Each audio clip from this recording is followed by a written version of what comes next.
ایک استاد اپنے شاگرد کے ساتھ کھیت سے اپنی منزل کی جانب بڑھ رہے تھے. بیچ میں کھیت پڑتا تھا. چلتے چلتے ایک پگڈنڈی پر جو عام طور پر کھیت کے کنارے ہوتے ہیں وہاں بوسیدہ مٹی سے بھرے جوتے دکھائی دیے. دیکھنے کے بعد ہر کوئی کہہ سکتا تھا کہ یہ کسی بزرگ کسان کے ہیں جو کھیت میں کام کرنے کے لیے پگڈنڈی پر اتار گئے ہیں. اس بیچ اس شاگرد کو جو ایک شرارت سوجی اور اپنے استاد سے کہا کیوں نہ بزرگ مزدور کے ساتھ تھوڑی دل لگی کر لیں, اٹکھیلیاں کر لیں اور جوتے کہیں چھپا دیں.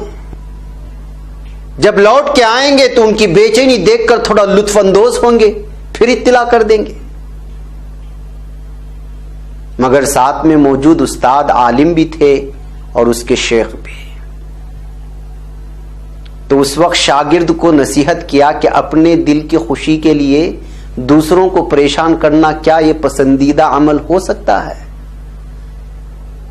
ایسی قبیح حرکت اور شرارت کے بجائے کچھ اور بھی تو کر سکتے ہیں. پھر اس شاگرد کے شیخ نے کہا کہ کیوں نہ ہم کچھ پیسے ان کے جوتوں میں رکھ کر پھر تماشا دیکھیں کہ آگے کیا ہوتا ہے.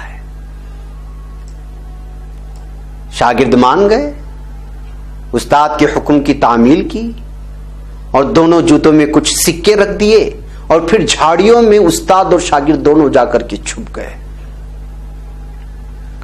بزرگ کسان بڑے میاں اپنی مزدوری سے فارغ ہوئے واپس لوٹنے کے لیے پگڈنڈی کے پاس آ کر وہی بوسیدہ جوتے پہنتے ہیں تو پیروں میں سکوں کی لمس محسوس کرتے ہیں اور ایک جھٹکا لگا دیتے ہیں. جیسے ہوتا ہے کہ آپ اچانک پیروں میں رکھیں اور کچھ آپ کو محسوس ہو تو اسے جھٹکا دے دیتے ہیں پیروں سے, جیسے کوئی انجانی چیز جوتوں میں آ گئی ہو. پھر جوتوں کو ٹٹولتے ہیں تو سکے نکل کر کے آتے ہیں. ایک جوتا دیکھا, آنکھوں پر یقین نہیں ہوتا, خواب سمجھ کر آنکھیں ملنے لگ جاتے ہیں. پھر دوسرا جوتا بھی جھٹکتے ہیں, وہاں بھی سکے نکل کر کے سامنے آتے ہیں. یہ دیکھ کر ان کی آنکھیں ڈب ڈبا جاتی ہیں.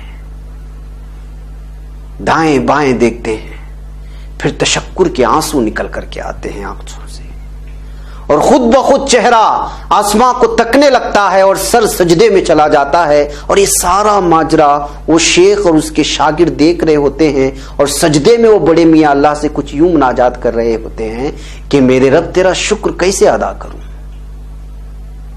تو کتنا رحیم و کریم ہے. میری بیوی کے بیمار ہونے کا علم تجھے نہیں تو اور کسے ہو سکتا ہے. میرے بچے بھی بھوکے ہیں گھر میں, مزدوری بھی نہیں مل رہی اور تو نے غیب سے مدد فرمائی. پیسوں سے علاج بھی ہوگا اور گھر میں کچھ راشن بھی آ جائے گا. ایک طرف بوڑھے میاں کا یہ منظر تھا, دوسری جانب استاد اور شاگرد کے آنکھوں سے آنسوؤں کا ریلا نکل رہا تھا.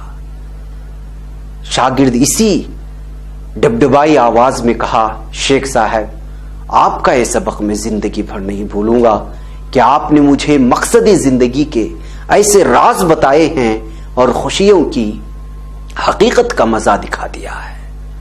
جی ہاں ناظرین.